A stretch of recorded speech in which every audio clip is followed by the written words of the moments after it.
រហូតដល់យុវជននោះចុចសោដោះសោឡានទៅមនុស្សគ្រប់គ្នាដឹង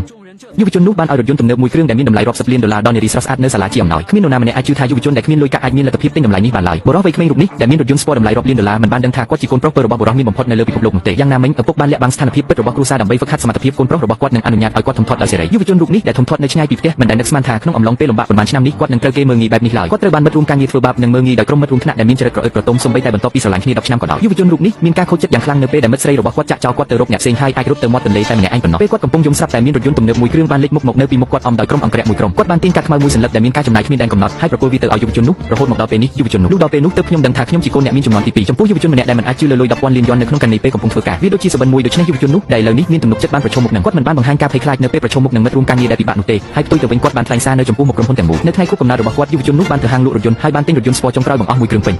ដោយមិននឹកស្មានដល់អតីតមិត្តស្រីរបស់យុវជននោះក៏នៅទីនោះដែរដែលធ្វើឲ្យគាត់មានអារម្មណ៍ស្ត្រីរូបនោះមិនអាចទប់ចិត្តបានទៀតទេពេលនាងឃើញយុវជនរូបនោះចុះពីរថយន្តប្រណិតតម្លៃរាប់លានដុល្លារបានដើរដោយមន្តសការច្បាស់លាស់យុវជននោះបានចំអកឲ្យគាត់ដោយនិយាយថាតើមនុស្សវណ្ណៈកម្មករដូចគាត់អាចមានលទ្ធភាពទិញរបស់ថ្លៃយ៉ាងនេះបានយ៉ាងដូចម្តេចយ៉ាងណាក៏ដោយយុវជននោះបានទិញកាត់ខ្មៅមួយចេញដើម្បីបង់ថ្លៃឡាននៅពីមុខពួកគេនេះជាការចូលប្រើប្រាស់ខ្ញុំដឹងថាខ្ញុំបានបោះបង់ចោលអ្នកខ្ញុំសោកស្ដាយប៉ុន្តែអ្នកមិនចាំបាច់ប្រើកាត់ខ្លាំងៗដើម្បីផ្សព្វផ្សាយទេប្រតិបត្តិការកាត់អន្ទានបានបញ្ចប់ចំនួនទឹកប្រាក់ទូទាត់13លានលោកព្រះវ័យក្មេងវាងចុះកាត់របស់អ្នកវិញវាង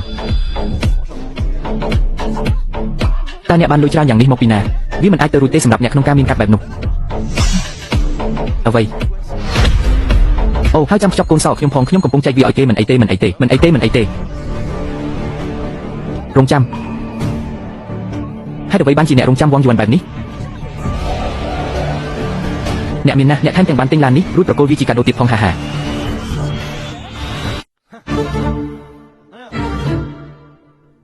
មិត្តខ្ញុំសម្រាប់គងហើយដើមឡើយគាត់ចង់បានយន្តហោះប៉ុន្តែដោយសារយន្តហោះពិបាកទិញគាត់ក៏ទិញឡានវិញជូនគាត់ទៅប្រលានយន្តហោះ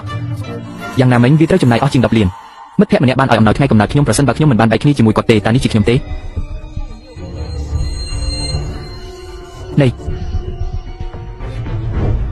មកនេះភ្ញាក់ពីដំណេកនេះវាងយានសេយូទៅនេះទៅទេវាមិនមែនទេលោកខ្ញុំគ្រាន់តែចង់ដឹងថាតើវាងយានអាចខ្លាយជាអ្នកមានបានដោយរបៀបណាហឹម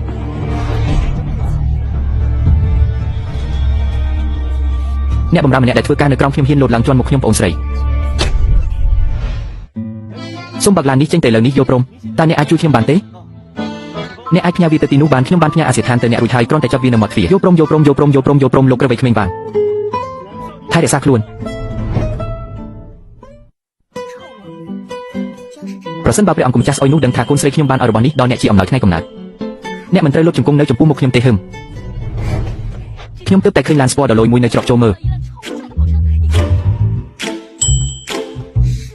គាត់សង្ហាណាស់មែនហើយហេអ្នកឃើញទេថាខ្ញុំរមាស់អ្នកនឹងមិនផ្ដល់កាតនេះទៅគាត់ទេមែនទេហឹមតើអ្នកដឹងទេថាអ្នកល្ងងប៉ុណ្ណាតើគាត់បានរៀបចំអំណោយថ្ងៃកំណើតសម្រាប់អ្នកជាមួយនឹងប្រាក់រាប់ម៉ឺនយ៉ុននៅក្នុងកណេធនាគាររបស់អ្នកមែនទេត្រូវតែមានភាពត្រឹមត្រូវ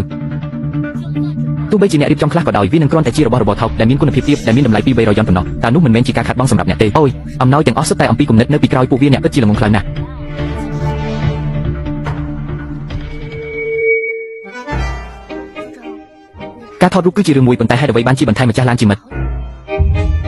តជាការពិតណាស់អ្នកគួរតែចាត់វិធានការភ្លាមនៅពេលអ្នកជួបបរិសុទ្ធអ្នកមានសង្ហានិងជោគជ័យដូចគាត់ប៉ុន្តែវាហាក់ដូចជាអ្នកក្រមបង្កប់ម្នាក់របស់គាត់បានបើកឡានបុកគាត់ខ្ញុំបានព្យាយាមបញ្ចុះបញ្ចូលគាត់មិនថាមានរឿងអ្វីកើតឡើងក៏ដោយខ្ញុំគ្រាន់តែចង់បានព័ត៌មានទំនាក់ទំនងរបស់គាត់ហាជាសៀងព្រះអង្គម្ចាស់ទ្រង់បានមកដល់ហើយសូមគង់នៅទីនេះ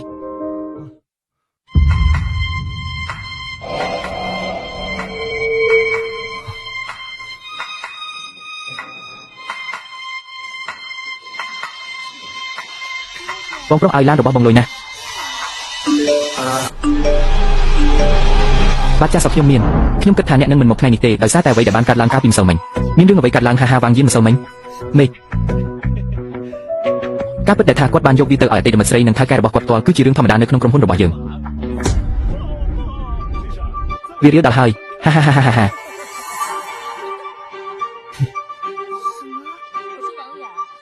អ្វីខ្ញុំឈ្មោះវាងយានកាលនៅវិទ្យាល័យអ្នកល្ងងណាស់ហើយអ្វីឥឡូវអ្នកនៅតែល្ងងម្លេះខ្ញុំមិនដែលគិតថាវាងយាននឹងនៅតែបែបនេះទេខ្ញុំមិនបានកត់សម្គាល់ឃើញគុណលក្ខណៈមនុស្សថោពីមុនមកទេជប់និយាយទៅវាច្បាស់ណាស់ថាជាបញ្ហារបស់ចៅហ្វាយគាត់គឺវងយួនស្ត្រីនោះបានបែកបាក់ជាមួយគាត់ហើយគ្រាន់តែប៉ុណ្្នឹងទេនាងមិនស្ដាយក្រោយតតែសោះ